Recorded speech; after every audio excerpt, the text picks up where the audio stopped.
품격 있는 인생입니다. 여러분은 현재 여러분의 위치에 오기까지 많은 노력들을 하셨겠지요. 가끔씩 저는 그런 생각들을 해봅니다. 제가 만약에 제 삶을 살아오면서 겪었던 정말 많은 선택들 중에 제가 선택했던 선택들 외에 다른 선택을 했었다면 현재 위치에 올 수 있었을까? 혹은 더 좋은 선택을 했다면 지금보다 더 높은 위치에 있을 수 있었을까? 지금보다 더 좋은 월급과 더 좋은 차, 그리고 더 좋은 집을 갖게 될 수 있지도 않았을까 하는 생각들 말이죠. 그러면서 어떤 때는 후회도 하고 어떤 때는 잘했다고 스스로 칭찬도 하면서 스스로를 되뇌어 봅니다. 만약 최고의 선택들을 하면서 잘 성장했다면 가장 좋았겠지만 그렇지 않고 후회하면서 과거에 얽매여 있다면 그 또한 현재를 후회로 만드는 것입니다. 최고의 선택을 한 당신도 현재의 당신이고 최악의 선택을 한 당신도 현재의 당신입니다. 현재를 인정하지 않는 것은 멀리 보면 본인 스스로를 부정하는 것입니다. 최고의 선택이 반드시 최선의 선택인 것은 아닙니다. 각자의 사정에 의해 각자의 최선의 선택을 하는 것이지요. 저는 최악의 선택들을 많이 했습니다. 젊었을 때는 오로지 돈만 쫓아 당시의 현재를 살지 못했지요. 주변의 친구들과 지인들은 제 시간과 돈을 뺏어가는 존재로만 생각이 되었습니다. 청년 시절을 오로지 돈과 출세를 위해서 살았지요. 그 덕분인지 남들만큼 혹은 남들보다 조금은 그럴싸한 현재를 살 수 있었다고 생각을 해봅니다. 그러나 은퇴할 시기가 되어 뒤를 돌아보니 제가 걸어온 인생은 참 보잘것이 없었습니다.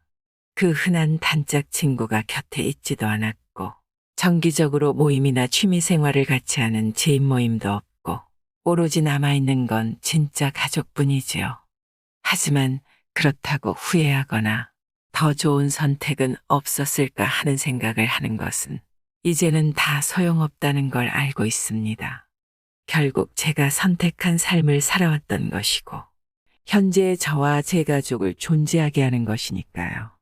여러분들은 어떤 후회와 또 어떤 만족을 하면서 사시나요? 만족이 많다면 그럭저럭 잘 살아온 인생이고 후회가 많다면 그럭저럭 잘 살아온 인생입니다. 어떤 경우에든 다 잘 살고 있다는 말씀을 드리고 싶습니다. 가끔 이런 경우도 있습니다. 남들이 보편적으로 생각하는 방식을 따라야 한다고 생각하는 사람이 굉장히 많을 것입니다.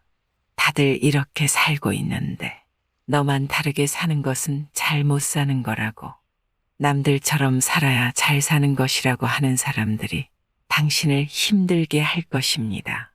그러나 그 또한 보편적인 프레임에 당신을 가둬두려는 일종의 폭력입니다. 제가 조금의 인생을 살아보니 깨닫게 되는 것은 단 한 가지입니다. 내 내면의 소리를 따르는 것. 법의 테두리 내에서 내가 할 수 있는 한 최선의 인생을 사는 것.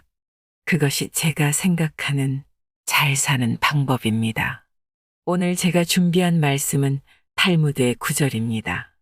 여러분의 인생의 목표가 어디에 있던 꼭 한 번씩은 되뇌이면서 잠시 쉬어갈 수 있는 시간이 되었으면 좋겠습니다.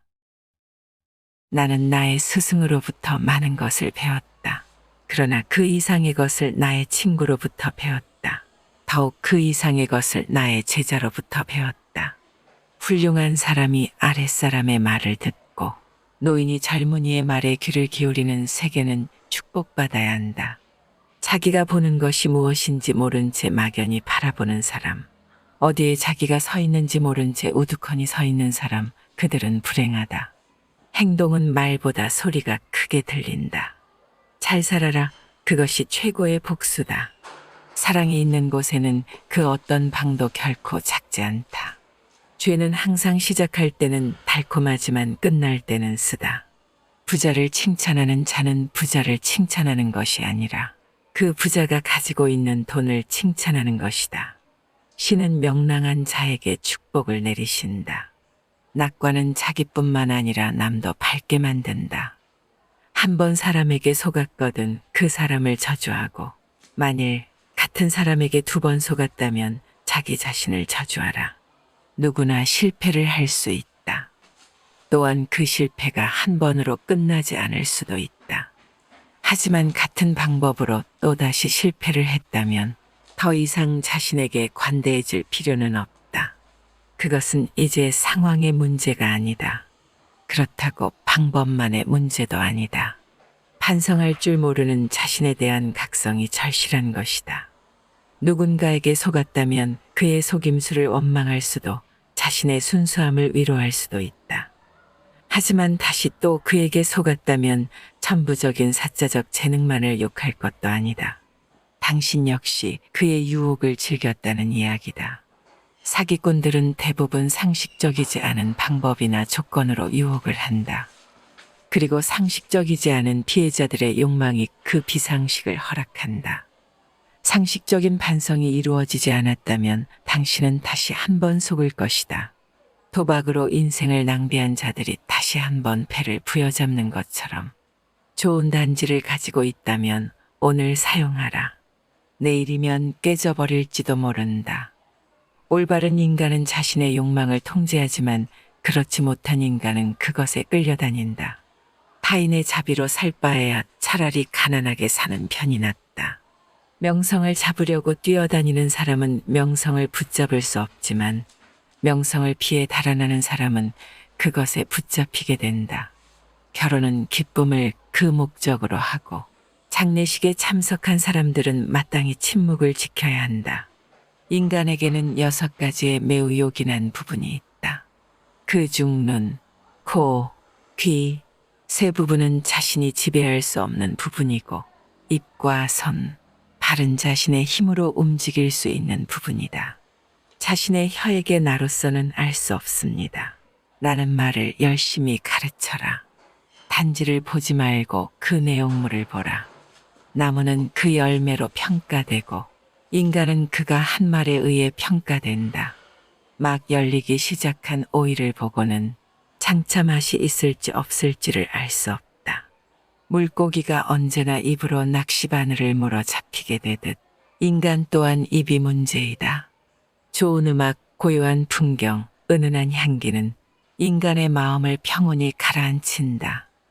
촛불 한 자루로 여러 자루의 초에 불을 붙인다 해도 애초에 촛불 빛은 흐려지지 않는다.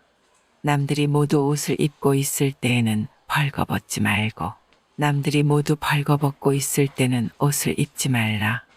남들이 모두 앉아 있을 때에는 일어서 있지 말며 남들이 모두 서 있을 때는 앉아 있지 말라. 남들이 모두 웃고 있을 때에는 울지 말고 남들이 모두 울고 있을 때에는 웃지 말라. 기적을 바라되 의존하지는 말라. 명예는 많은 재산보다 소중하고 존경받는 것은 금은보다 값지다. 돈에 대한 탐욕은 영혼을 썩게 한다. 빼앗긴 고지야 다시 찾으면 되지만 사령관이 용기를 잃으면 어떻게 하겠는가. 내 아버지와 어머니를 공경하라. 교훈을 따르면 복이 뒤따르고 충고를 물리치면 재앙이 뒤따른다. 책을 읽고 깊이 있게 생각하지 않는다면 당나귀가 책을 싣고 길을 걷는 것과 다를 바 없다. 아이에게 물고리를 잡아주어라. 그러면 한 끼를 배부르게 먹을 것이다. 아이에게 물고기를 잡는 법을 가르쳐 주어라. 그러면 평생을 배부르게 먹고 살 수 있을 것이다. 인내심 없이는 절대 남을 가르칠 수 없다. 슬기로운 자화벗하면 자연이 현명해지고 어리석은 자화벗하면 기필코 해를 입는다. 지혜로운 사람은 이 세상에 밝은 빛을 뿌린다. 지혜로운 사람은 본 것을 이야기하지만 어리석은 사람은 들은 것을 이야기한다. 남을 헐뜯는 것은 세 사람을 죽인다. 자기 자신과 상대방 그리고 그것을 듣고 있는 사람. 인간이 선택해야 할 길은 어떤 길인가? 그것은 자기 자신이 보기에도 명예롭고 타인의 눈에도 존경받을 수 있는 길이다. 선을 행할 때는 그것이 초래하는 어려움과 그것이 가져다 줄 행복을 함께 저울에 올려보고 악을 행할 때는 일시적인 쾌락이 주는 즐거움과 그것에 뒤따를 불행을 함께 저울에 올려보라. 운동이 건강한 몸을 위한 약속이라면 독서는 건강한 정신을 위한 양식이다. 탈무드의 삶과 관련된 글이었습니다. 당신의 인생에서 품격 있는 하루를 보내길 바라겠습니다. 품격 있는 인생이었습니다.